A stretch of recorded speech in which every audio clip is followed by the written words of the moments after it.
Le GATT au nom de l'humanité. Votre rendez-vous mensuel avec le GATT, tous les troisièmes lundis du mois sur la 105.5 FM.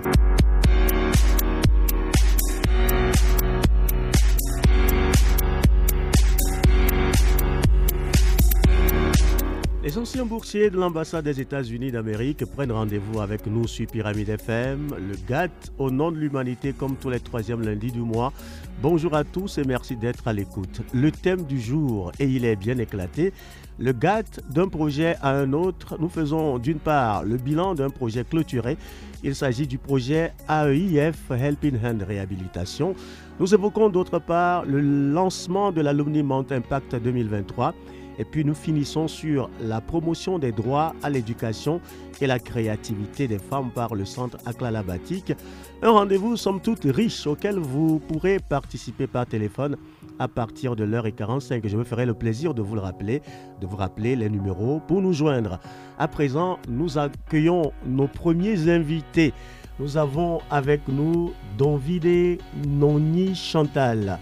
Elle est AWEP Alumnus, directrice du centre Aklalabatik. Bonjour madame. Bonjour monsieur. Soyez la bienvenue. Merci beaucoup. Alors, AWEP Alumnus, ça veut dire quoi? Je suis alumni de l'ambassade des États-Unis et je peux dire que je suis une boursière de l'ambassade. J'avais reçu leur bourse en 2012 pour suivre le programme AWEP qui est Women Entrepreneurship Programme. D'accord, en français. Ça veut dire quoi? L'entrepreneuriat de la femme, hein? De la femme. D'accord. Bien, avec vous, on abordera surtout le troisième aspect de notre thème. Nous avons également avec nous Stack Bodé, secrétaire général du GATT. Bonjour. Oui, bonjour. Bienvenue. Merci beaucoup. C'est comme d'habitude un réel plaisir pour moi d'être ici. Oui.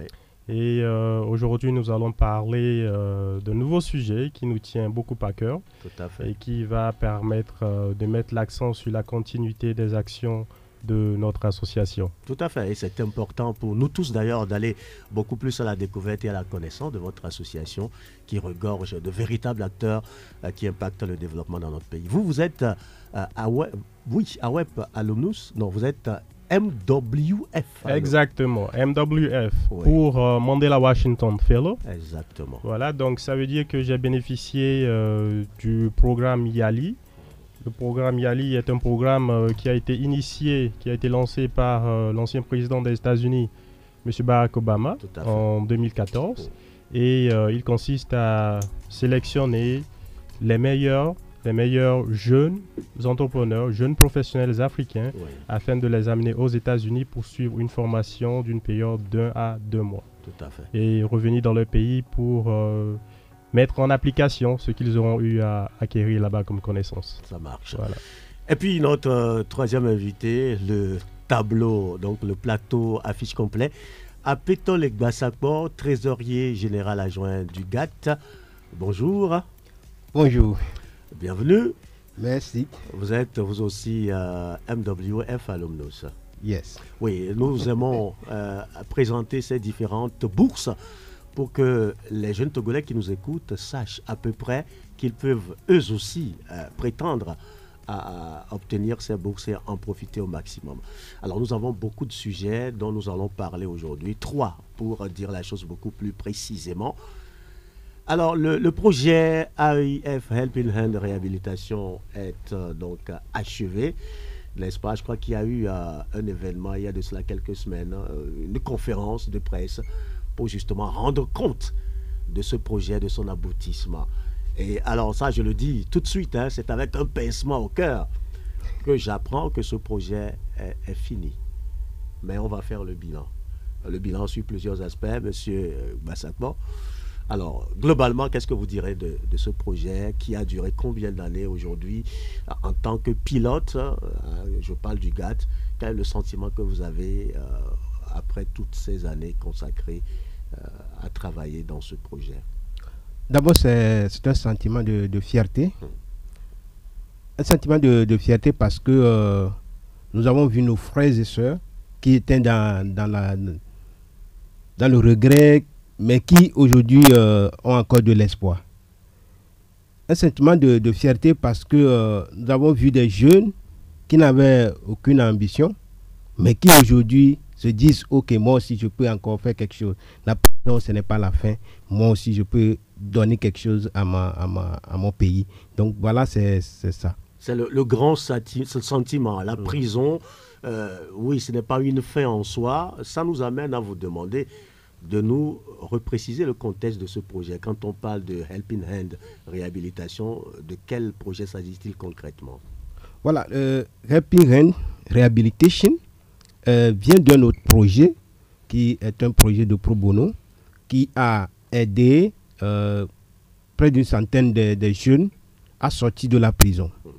C'est-à-dire qu'il y a des jeunes qui n'ont pas les moyens de s'offrir le service d'un avocat et qu'ils peuvent, à cause de... Peut-être qu'ils peuvent sortir dans 3 mois, ils peuvent rester là-bas jusqu'à 3 ans, voilà. Donc, parce qu'il n'a pas les moyens de payer un avocat pour qu'on puisse introduire son sujet devant les juges. Donc, nous avons payé pas payé, nous avons l'aide du barreau, fait sortir certains jeunes. Mais on se pose la question, mais ces jeunes-là, on les a fait sortir de la prison. Il y a d'autres qui faisaient des activités qui étaient illicites, c'est à cause de ça qu'ils sont rentrés en prison. Ouais.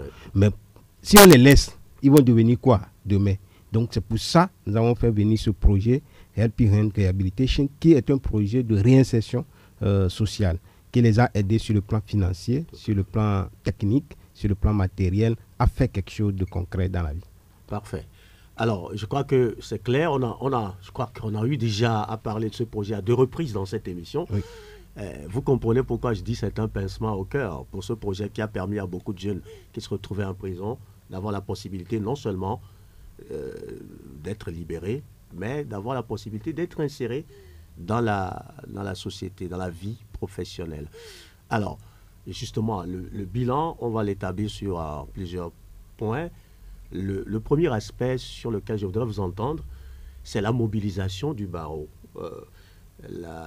l'implication des avocats pour justement défendre des dossiers de prisonniers et les aider à recouvrer la liberté. Comment est-ce que sur cet aspect les choses se sont passées? Sur cet aspect, nous avons plus travaillé avec l'Union des jeunes avocats du Togo. Et les avocats, c'est la voix des sans-voix. Et donc, lorsque le GATT a émis l'idée d'aider ces jeunes, d'aider ces populations, d'aider ces prisonniers, on les a abordés et ils n'ont pas hésité à accompagner GATT dans cette initiative. Ça a été très très simple. Nous pensons même que ça va être difficile, mais nous avons eu même l'accompagnement du ministère de la Justice. Et donc, ça a été plus facile comme on le pensait. Aspect positif. Oui. Alors, au niveau des résultats liés aux détenus, qu'est-ce que vous pourriez nous dire par rapport à cela? Au résultat, je l'ai dit à la conférence de clôture que le travail reste à faire. Nous sommes satisfaits, mais le travail reste encore à faire parce qu'il y a d'autres jeunes qui ne prennent pas encore conscience de ce qu'ils sont venus faire dans la vie. Voilà, donc c'est un peu ça. Vous allez voir que le projet a démarré avec 60 personnes, mais on a terminé avec 48 personnes. Les autres, ce n'est pas nous qui avons refusé qu'ils nous accompagnent, qu'ils puissent terminer le projet. Mais nous avons des critères et ils ne respectent pas ces critères. Quelqu'un qui, on lui dit de faire ceci, il ne va pas faire, bon, on ne peut pas obliger. Je donne un exemple précis. Il y a un jeune qui dit il veut apprendre la coiffure. Mais il demande à ce qu'on lui donne main à main l'argent en espèces, lui-même. Nous, on ne peut pas faire comme ça. On va chez le patron, on accompagne le patron au niveau des syndicats et on signe le contrat, nous tous là-bas. Lui, il veut prendre forcément l'argent lui-même, faire les démarches. Ça ne vous rassure pas. Ça ne nous rassure pas. Donc, et il a refusé jusqu'à la fin du projet. Donc, on ne peut rien faire. Donc, ça veut dire qu'il n'est pas vraiment conscient de ce qu'il veut faire. Voilà. Ouais. D'accord. Alors, justement, le projet a duré combien d'années? Le projet a duré pratiquement 3 ans. 3 ans. 3 ans, voilà. D'accord. Et au bout de 3 ans sur 60 détenus, Vous avez terminé avec 48. Oui. Avec succès. Hein. Avec succès. Alors, sur toute l'étendue du territoire? Non, nous sommes arrêtés au niveau d'Atakpamé. Donc, nous avons travaillé avec les tribunaux de Lomé, Aného, Vougan, Tablibo, Tchévier, Notien, Atakpamé, Palimé et Kévé. D'accord. Donc, tout à l'heure, c'est ça nos perspectives. Nous prions bien que ça puisse être une réalité. C'est de couvrir les autres parties du pays dans les années à venir. Voilà. Alors, est-ce une lueur d'espoir que vous me faites percevoir là, que c'est possible que le projet revienne quand vous parlez de perspective? Ah oui, c'est une lueur d'espoir parce que ce que nous avons constaté est que le besoin est là. Oui. Le besoin est là et il faut que le projet revienne. Mais c'est une question d'argent aussi. Et donc, c'est une question de volonté, une question de ressources humaines. C'est une question de ressources humaines. Et donc, si tout ça là est réuni, le projet va revenir. D'accord. Alors, parlez-nous un peu, résumez-nous un peu cette prise en charge là. Comment le processus est enclenché pour la prise en charge du détenu jusqu'à son insertion? D'abord, ceux qui sont sortis, après, on les appelle. On les appelle, on leur pose des questions. Juste comme ça. Si un jour quelqu'un veut t'aider, qu'est-ce que tu veux faire? Sans lui dire qu'on veut l'aider. Et ben, donc ça commence comme ça. Et là, à partir de ce qu'il est en train de dire, on dit ok, soit à l'écoute, on peut vous appeler à tel moment. Donc après, on les a appelés. Après cet appel individuel de tous ces 60 détenus-là. Après maintenant, il y a eu des réunions par zone. Okay. Atakpamé, Palimé, Lomé et Aného. Donc on a fait par zone. Et donc là commencent les coachings collectifs. Donc il faut les coacher. Après le coaching collectif, pour leur donner de l'espoir, pour qu'ils puissent avoir encore plus confiance en eux, il y a eu maintenant le coaching individuel pour pouvoir voir quel est le problème précis de chacun. Voilà, tout le monde a son problème personnel. Donc, on a vu quel est le problème de chacun.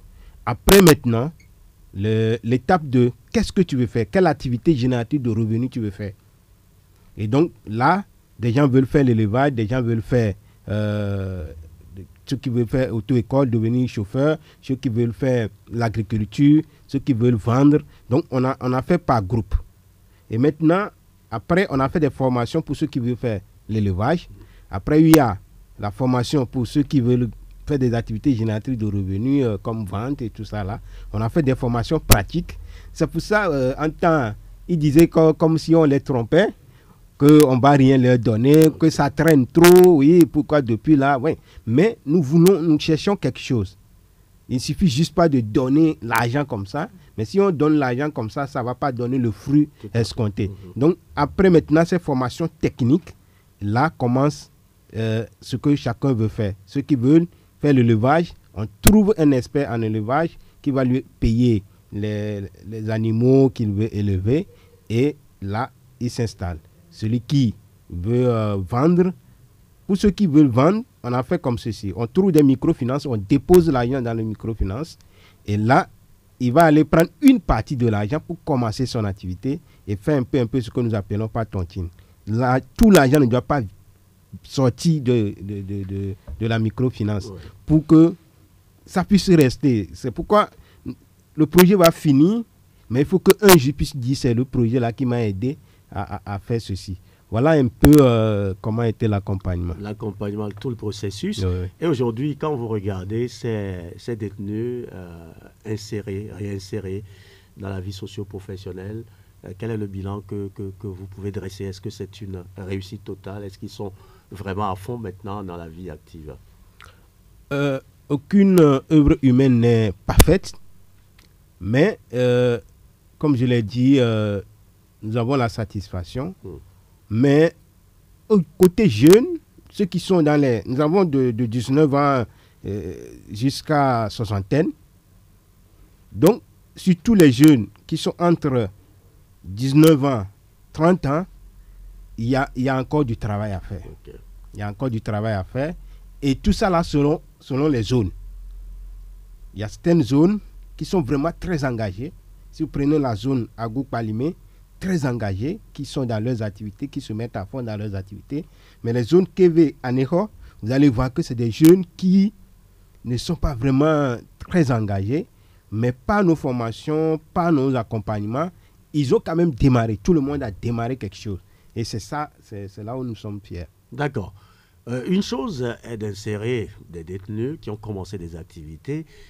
Aujourd'hui, on parle de la fin du projet. Une autre en est de voir s'ils vont continuer sur la durée.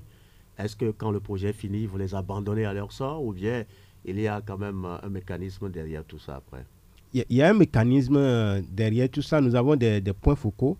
Chaque zone a des points focaux qui vont aller chaque fois pour voir comment évoluent les activités. On va faire un suivi sur au moins 2 ans pour voir comment les activités évoluent. Et comme GAT le fait d'habitude, il peut y avoir dans 5 ans un autre projet qui va toujours tenir compte de ces personnes-là qui sont accompagnées aujourd'hui. GAT n'oublie jamais ceux qui l'accompagnent. D'accord. Alors, on a fait en tout cas le bilan tel que moi je souhaiterais le voir dressé. Avez-vous quelque chose d'autre à ajouter?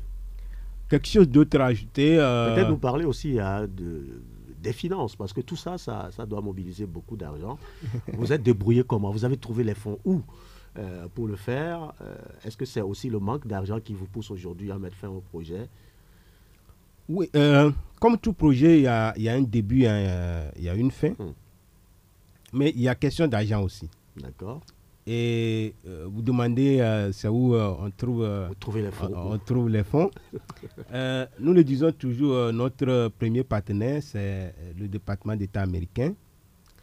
Mais les projets, ce n'est pas que vous allez aller au niveau du département d'État américain pour dire vous allez faire ceci et on va vous donner l'argent.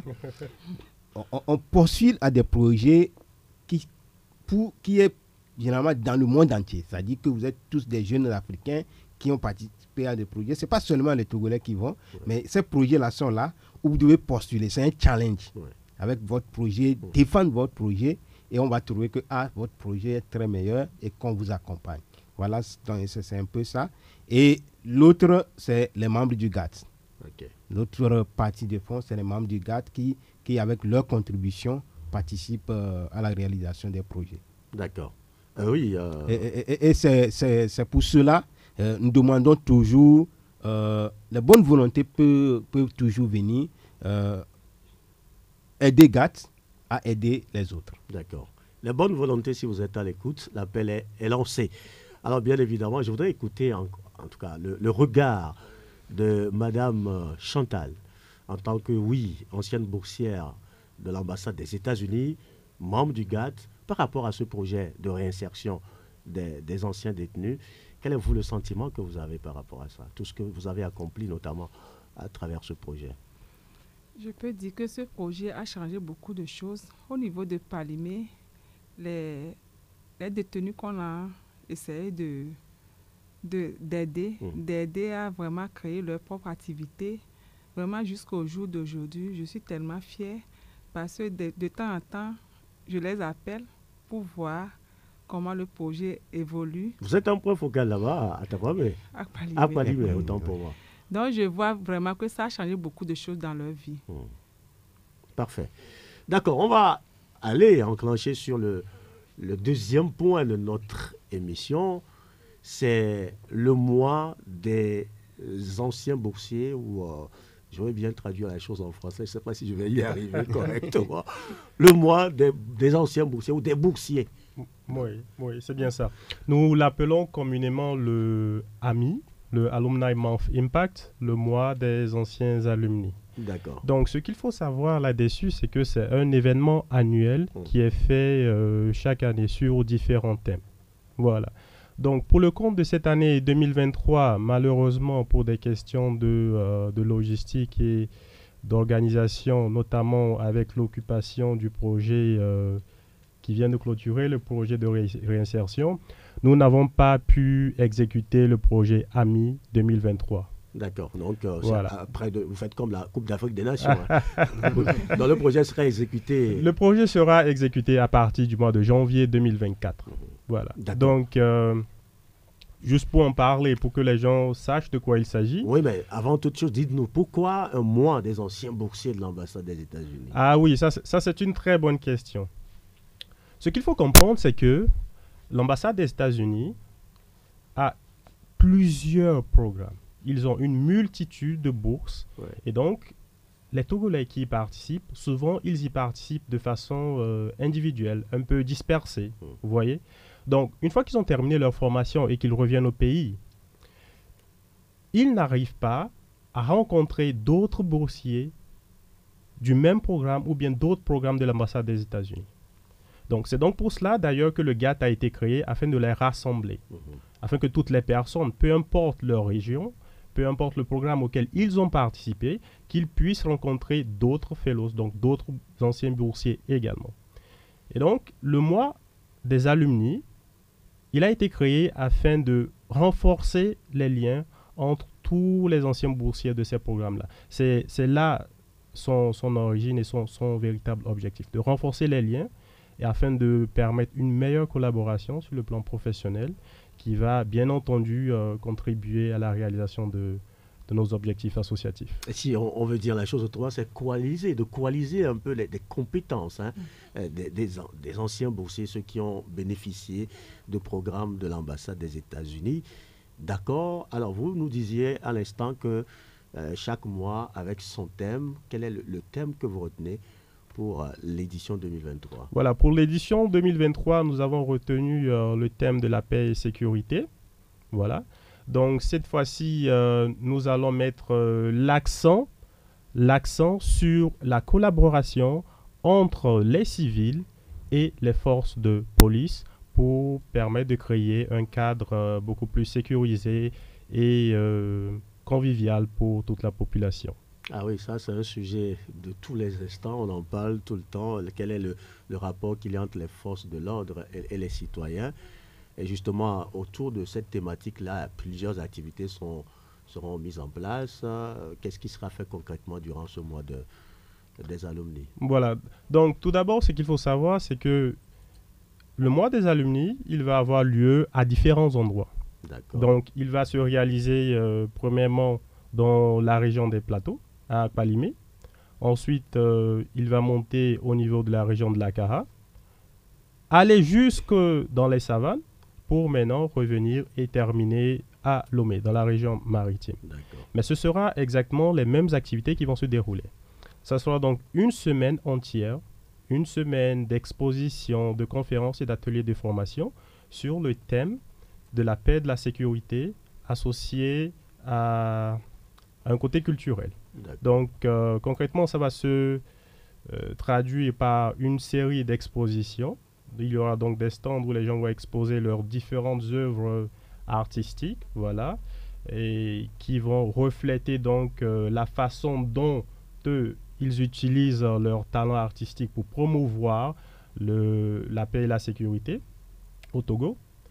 Et en plus de ça, en plus de ces expositions-là, nous allons organiser des ateliers de formation avec des représentants des forces de l'ordre. Et ça sera vraiment l'objet, je vais dire, central de cet événement, parce que ce qu'on cherche à faire, c'est de pouvoir créer de bonnes relations entre ces deux catégories-là. Parce que ce qu'on a constaté, c'est que souvent les civils sont intimidés par les forces de l'ordre, et à cause de cela, il y a un souci de communication entre ces deux groupes-là. Donc ce que nous voulons, c'est de pouvoir briser cette barrière-là, afin d'amener ces deux groupes-là, qui bien entendu sont indispensables dans la société, afin de les amener à pouvoir coexister ensemble de façon pacifique. Voilà. Pour éviter des scènes qui pourraient mal tourner, comme on en a vu plusieurs fois dans nos rues. La thématique de la réconciliation armée-nation est toujours d'actualité. Alors, justement, comment est-ce que les citoyens peuvent participer à un tel événement, notamment par rapport aux expositions, par rapport aux autres activités comme les conférences? Comment est-ce que le citoyen lambda peut y participer? Oui, nous serons très très ravis que beaucoup de personnes y participent. Plus il y aura de participants, mieux ce sera, parce que l'information va pouvoir être véhiculée. Maintenant, pour ceux qui seront intéressés, à partir du mois de janvier, lorsque nous allons démarrer les activités à proprement parler, nous allons lancer un appel. Et donc, toutes les personnes qui seraient intéressées pour faire des expositions, pour participer à l'atelier, ils pourront s'inscrire auprès de nos points focaux dans les différentes régions d'activité. Voilà, donc c'est ouvert à tous, tout le monde est le bienvenu. C'est aussi simple que cela. Aussi simple que cela. Il n'y a pas de stand à payer, il n'y a pas... Oui, de ce côté-ci, par rapport au stand à payer, et pour ceux qui voudraient utiliser des stands, nous allons apporter bien sûr une subvention, mais il est quand même demandé aux participants de contribuer une modique somme qui sera communiquée ultérieurement, juste pour pouvoir confectionner les kakémonos, les bâches et autres qui vont servir à faire leur communication sur le site. Mais pour ce qui est du lieu, le local, il sera loué par l'association, ils n'auront pas à payer.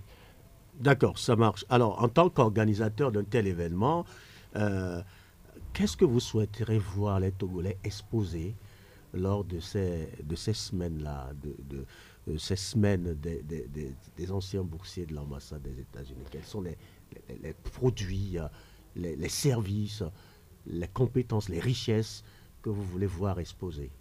Bien, là, on va dire que c'est une question assez large.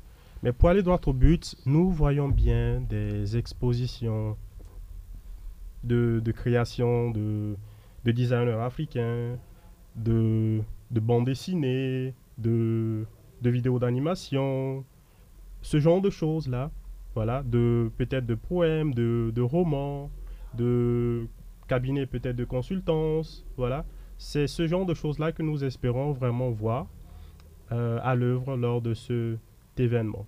Voilà. Ah, c'était important de le préciser. En tout cas, oui, ma grand-mère, en tout cas, qui fait du bon tchouk, aurait aussi souhaité venir exposer sa boisson lors de cet événement. Est-ce que c'est prêt, c'est permis, c'est possible? Bon, pour ce qui est du tchouk en particulier... oui, le tchouk est au-delà, bien sûr. Au-delà, okay. Allons-y au-delà du tchouk. Prenons les produits locaux. Oui. Donc, les exposants, ils auront la possibilité d'exposer leurs produits locaux. Ils auront la possibilité d'exposer leurs produits locaux. Que ce soit des savons made in Togo, que ce soit des confitures, des jus, des pagnes, du batik, peu importe. Dès le moment où ils se sont inscrits et qu'ils ont été retenus pour exposer, ils sont libres d'exposer ce qu'ils produisent. D'accord. Voilà. C'est bon, monsieur Massa. Bon, vous voulez ajouter quelque chose? Non, pas grand-chose. Ce que je peux dire, il a bien dit. Tout est clair, en fait. Des activités, des services, des produits qui prônent la paix, le vivre ensemble. Ouais, la connexion doit exister avec la thématique de la connexion, paix. Voilà. Ouais. Oui. La thématique de la paix. Comment mais même si c'est quelqu'un d'un produit local, comment il utilise ça pour que la paix puisse régner. Ouais. Voilà. Donc voilà, c'est ce que nous cherchons. Surtout que autour des calebasses de tchouk, on peut se réunir au-delà de nos origines, de nos origines ethniques et tout, et partager un moment de fraternité, pourquoi pas. Et non, mais ça, il faut avouer que la plupart du temps, les discussions les plus sincères, c'est comme ça qu'elles se passaient autour d'une calebasse de tchouk. Ouais. Voilà. Super. Alors, si vous voulez bien, Madame Chantal, partagez avec nous quand même quelques souvenirs de ces semaines-là, ce que ça provoque dans la région, ce que ça communique. Ça nous ferait bien plaisir pour permettre aux Togolais de voir à peu près ce à quoi ça va ressembler, comment on peut vivre cet événement-là. Je peux dire que ça crée de la visibilité pour nos jeunes sœurs et frères artisans qui font des produits locaux dans nos communes, qui n'ont pas l'opportunité d'aller dans nos foires internationales. Donc, dans nos régions, à partir de cet événement qu'on avait fait la fois l'année passée, ça a fait qu'on a découvert d'autres produits qu'on ne savait même pas que ça se trouve dans la région là où on habite. Exactement. Donc, vraiment, on peut dire que vraiment pour cette produit, ça crée tellement de visibilité pour nous, les alumni, et pour les autres personnes aussi qui sont dans la région. Alors, pour tous ceux qui sont intéressés par la chose, vous aurez l'occasion dans un instant de poser des questions par rapport justement à cette semaine des alumni, et bien évidemment poser des questions également par rapport au projet Helping Hand Rehabilitation qui est bouclé. Moi, j'ai partagé toute ma peine par rapport à cela. À partir de 15h45, nous vous donnerons la parole pour intervenir par téléphone. On va aborder le dernier thème de notre sous-thème, on va dire, de notre émission, la promotion des droits à l'éducation et la créativité des femmes par le centre Aklala Batik. Et vous êtes la directrice de ce centre, Madame Donvide Noni Chantal. Alors, présentez-nous dans un premier temps votre centre. Okay, merci beaucoup. Je me nomme Madame Donvide Chantal. Et le centre Aklala Batik, c'est un centre de formation en couture en batik. Et on forme les jeunes filles dans la fabrication des pagnes, des accessoires, des produits de recyclage.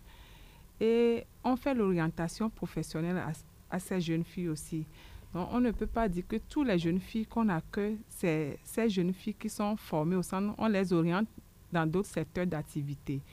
Parce qu'on ne peut pas former la fille au centre et à la fin de sa formation, ça ne va pas donner de fruits. Parce qu'il faut vraiment que l'enfant reste dans le cadre du domaine d'activité qu'elle peut exercer. Donc, au centre, la formation est faite pour les jeunes filles violées, celles qu'on veut donner au mariage forcé, celles qui ont perdu leurs parents, celles que les parents sont en vie mais qui n'ont pas les moyens.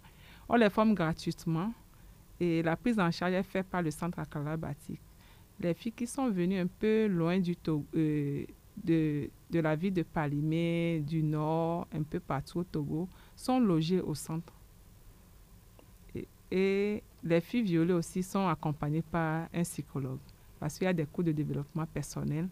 Et dans nos régions aussi même dans les régions du Togo, on essaie d'accompagner les coopératives de femmes aussi.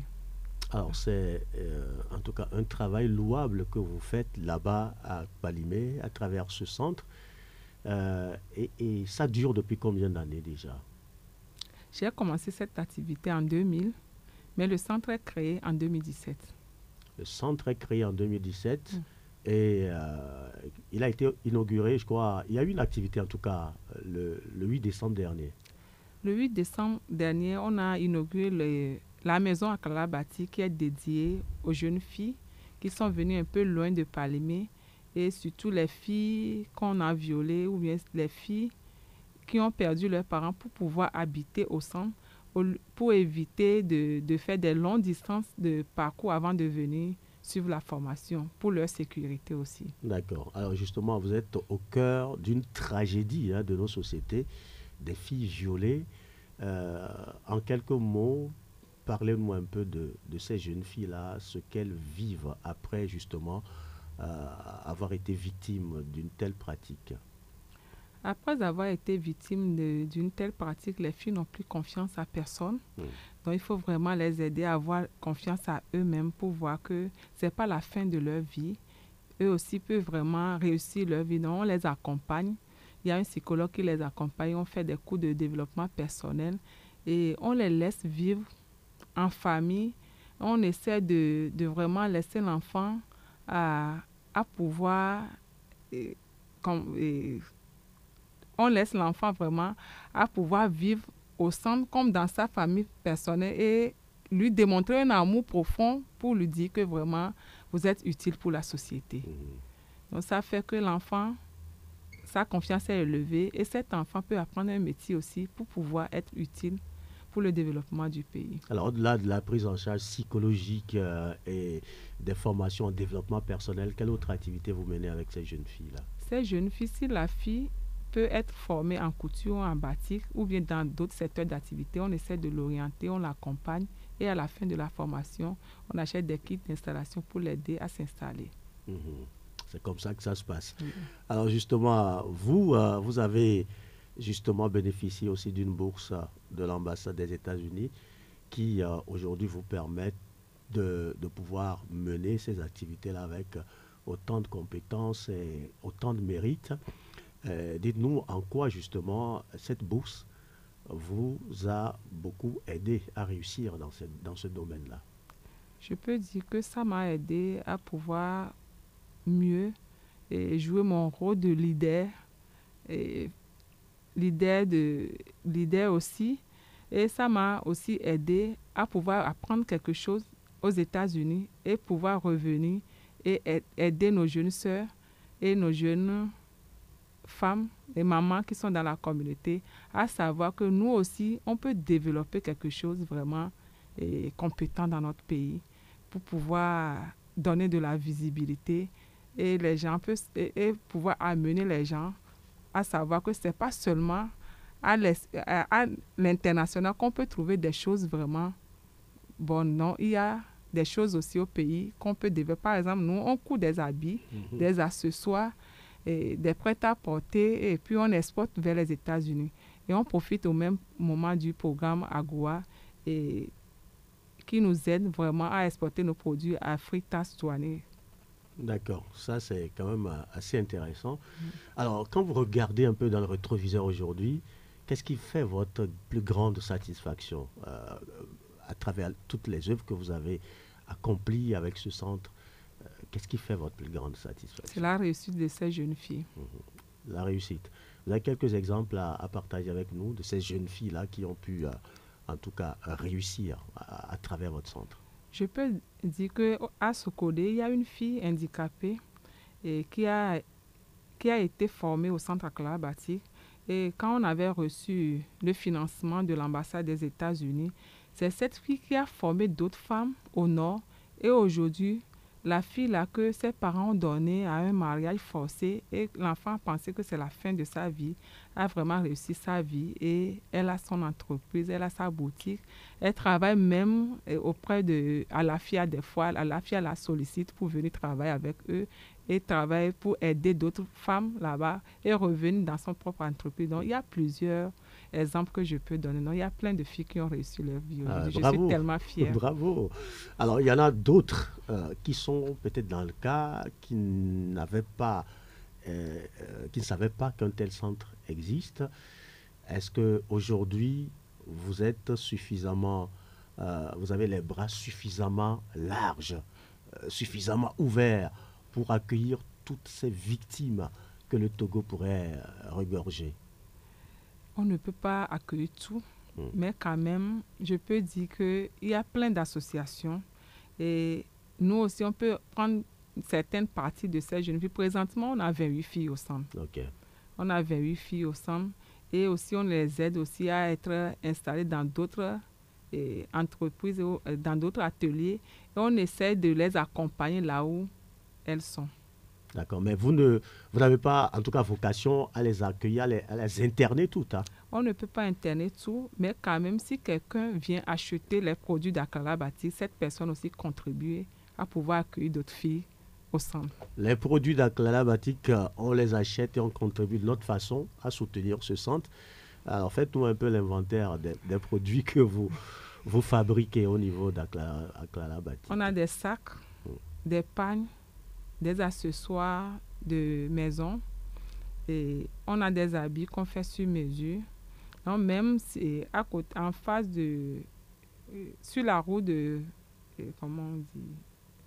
À Lomé ici. À Lomé ici. Notre boutique en face du café informatique, mais il y a une vitrine à web au niveau de Atikoumé. D'accord. Tout près de Estao. D'accord. Donc vous pouvez aller là-bas et déjà si vous achetez, vous contribuez déjà pour l'éducation de la jeune fille. D'accord. Ça veut dire que l'argent recueilli à travers la vente de ces produits servent à soutenir le centre, à soutenir la formation des jeunes filles. Ok. C'est un travail qui ne doit pas être de tout repos, qui doit certainement avoir des difficultés, lesquelles, en tout cas, s'offrent à vous. Quelles sont les difficultés que vous affrontez dans ce travail-là? Pour les difficultés, ça n'en manque pas, mais quand même, on essaie d'impliquer les autorités de la ville et surtout la sphère sociale, le commissaire de la ville. Donc, tout le monde est invité. Donc, ça fait que les difficultés qui se trouvent maintenant, que la prise en charge de ces jeunes filles. Donc, on lance l'appel à tout le monde de bonne volonté qui veut vraiment soutenir ces jeunes filles. Le centre est ouvert pour prendre toutes sortes de dons. D'accord. Je crois quand même qu'on a parlé d'un beau centre qui, justement, fait honneur au GAT, puisque c'est un membre du GAT qui pilote ce projet-là. Vous, en tant que des cadors de l'association? Quel est le regard que vous portez sur une telle activité? Je commence par vous écouter, M. Bassapo. D'abord, c'est une aînée, c'est une doyenne pour nous. Et quand nous voyons des aînés comme ça derrière qui font des activités, premièrement, ça nous donne encore ce dynamisme-là d'avancer. Parce que nous avons quelqu'un qui est là, qu'on peut aller vers lui pour aller parler. Je pense que c'est en novembre. Parlez dans le micro. Je pense que c'est en novembre, on était dans le centre déjà et j'étais très fier. J'étais très fier parce que des filles qui ont terminé là-bas et qui allaient au mariage. Et là, c'est ce que nous voulons. Participer à l'épanouissement de la société. Et comme elle le fait, on lui dit félicitations et on l'encourage à encore faire davantage. À continuer. Oui, M. Stark. Oui, bon, pour ma part, je dois dire que c'est une très grande fierté pour l'association, parce que ce qu'il faut savoir souvent, c'est que une organisation est quand même limitée dans ses actions. Nous menons un certain nombre de projets, c'est vrai, mais lorsque nous avons des membres comme Madame Chantal, qui de leur côté également mènent des activités sociales et communautaires, qui évoluent si bien et qui aident autant de personnes, ça fait notre fierté. Et nous sommes toujours là pour accompagner nos membres d'une façon ou d'une autre dans le développement de ce type d'activité-là. Voilà. Parce que c'est justement pour ça que nous existons. Hein? C'est pour pouvoir aider chacun de notre côté, d'une façon ou d'une autre, à sauver une vie. Parfait. Alors justement, de l'intervention de nos deux messieurs, il y a une question qui se dégage quand même. Quand M. Bassapo nous parlait des jeunes filles qui sortaient de ce centre pour se marier, je me demande, est-ce qu'à un moment donné, puisque le centre doit être connu par rapport à ses activités, doit être connu par rapport à ses pensionnaires, des situations dont elles sortent, est-ce que cela ne les prédispose pas ou ne les met pas au devant d'une certaine stigmatisation de la part de la société? Je peux dire, les filles qui sortent du centre Akala Baptiste, c'est des filles vraiment que tout le monde apprécie dans la société. Les gens disent très souvent, si on a des filles qui sont déjà sorties, est-ce qu'on peut vraiment les orienter vers eux pour vraiment les aider aussi? Parce que nous, on ne laisse pas les enfants seulement à leur sort à la fin de la formation. Il y a un suivi. Et même au-delà de ça aussi, par exemple, ce que M. Bassapo vient de dire, c'est une fille qui a passé par le centre, mais quand même a continué ses activités. Et au moment de son mariage, parce que c'est une fille qui a perdu son père et sa mère, donc je suis devenue totalement sa maman. Oui. Et le jour de sa dot, j'étais maman de la dot, donc j'étais aussi maman pour faire tout pour la fille. Donc la famille biologique est là quand même, mais c'est une fierté que l'enfant vraiment a réussi sa vie et vraiment... je ne peux pas dire que cet enfant est resté dans la rue pour tomber enceinte, pour devenir une charge pour la société. Elle est maintenant autonome et elle peut accompagner d'autres enfants encore. D'accord. Il est 15h45. Si vous nous suivez depuis le début, vous avez la possibilité de poser des questions sur les trois thématiques ou les trois sujets qui nourrissent notre débat aujourd'hui. Nous avons parlé de AEIF Helping Hand Réhabilitation, le projet du GATT qui vient d'être refermé et avec justement ces résultats. Vous nous direz ce que vous pensez. Vous avez des questions à poser, vous pouvez y aller. Nous avons également parlé de l'Alumni Month Impact 2023, le mois des alumni qui va être célébré à partir de janvier, donc sur toute l'étendue du territoire. Et nous avons parlé également de ce projet de droit à l'éducation et à la créativité des femmes par le centre Aklara Batik. Et nous avons déjà une réaction au téléphone. Allô, bonjour. Bonjour, monsieur. Monsieur, bonjour, bienvenue. Votre nom? Herman, s'il vous plaît. Herman, vous nous appelez d'où, Herman? De Lomé. De Lomé, quel quartier? Yokwe. Yokwe, d'accord. Oui, Herman, nous vous écoutons. Ouais, je voudrais dire merci à Pyramide FM pour l'opportunité que la station donne aux jeunes Togolais ou à tous les Togolais d'être au parfum de ce que fait le GATT. Et dire félicitations aux invités qui sont là. J'ai une toute petite question. Allez-y.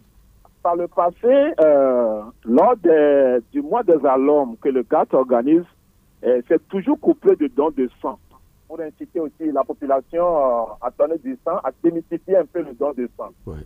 J'aimerais savoir si cette année ce sera pareil ou ce ne sera plus de la partie. D'accord. Merci pour votre petite question, comme vous l'appelez, mais qui a sans doute un grand écho.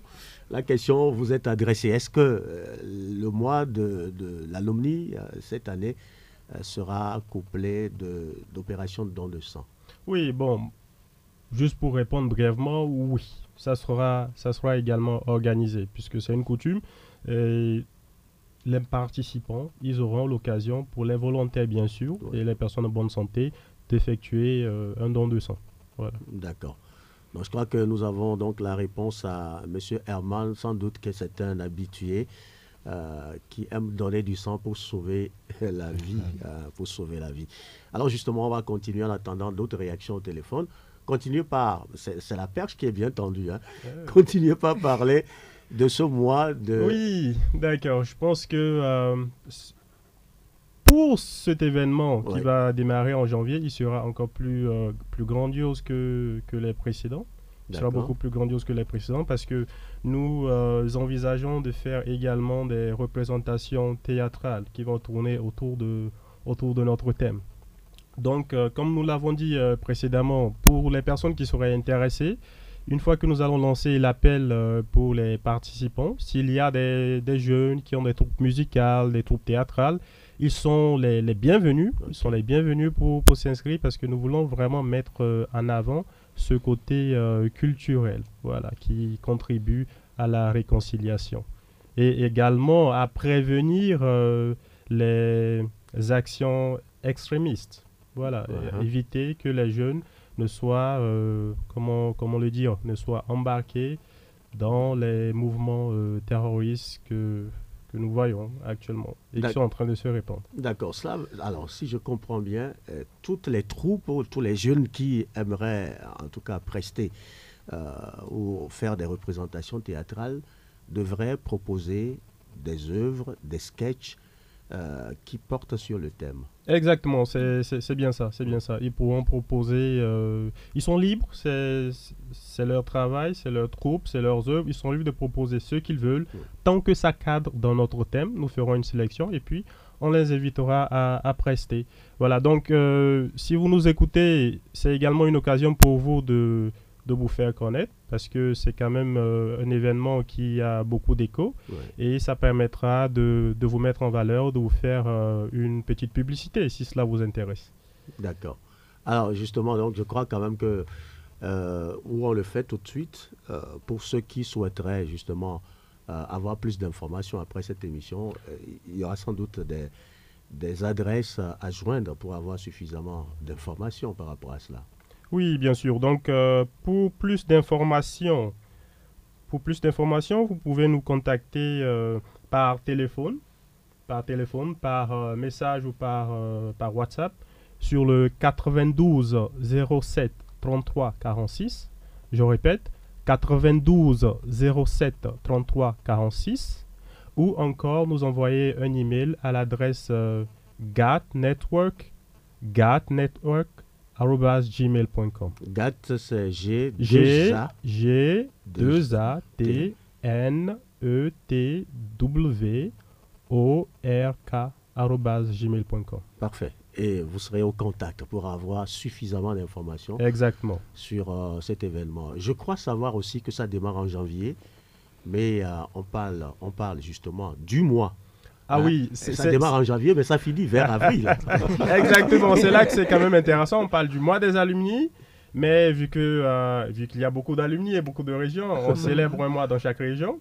Voilà, donc on commence en janvier, mais on termine en avril. D'accord. Voilà. Ça veut dire quand même que ce n'est pas, en tout cas, des événements qui se font au même moment. sur toutes les régions. Non. C'est par région en fait. Exactement. C'est une région après l'autre. Donc ça donne l'opportunité à des exposants et à des participants, par exemple, qui sont allés à Kpalimé, de pouvoir également avancer à Kara ou dans les savanes pour exposer et faire leurs prestations. Voilà. D'accord, ça marche. J'espère que c'est un rendez-vous assez intéressant qui va nous donner envie pour ceux qui sont des acteurs, notamment dans le domaine culturel, à se positionner là-dessus pour bénéficier de cette visibilité. Vous parliez de visibilité. À quel niveau on peut être promu par un tel événement? Eh bien, tout dépend de ce que le prestataire, de ce que l'exposant recherche. Parce que dès le moment où il participe et qu'il fait l'exposition, il apparaîtra bien évidemment sur nos chaînes, voilà, sur Facebook, sur YouTube, à travers WhatsApp. Mais également, nous ferons un reportage vidéo qui passera à la télévision nationale. Donc, je pense que ça fera quand même un gros plus, surtout pour des personnes qui ont envie, voilà, de faire évoluer leurs activités, de se faire connaître. Voilà. Mais il faut avouer quand même que nous ciblons et nous serions vraiment très ravis d'avoir une population, des participants, je veux dire, jeunes, voilà, des participants jeunes de moins de 30 ans, si possible, bien sûr, et également beaucoup de femmes qui participent. Voilà. Parce que vraiment, ce que nous voulons, c'est de pouvoir aider ces jeunes pousses-là à se servir de ce type d'événement-là pour se propulser plus loin. D'accord. Je devine bien que Madame Chantal se prépare à mobiliser sa petite troupe pour être sur cet événement. Oui, vraiment.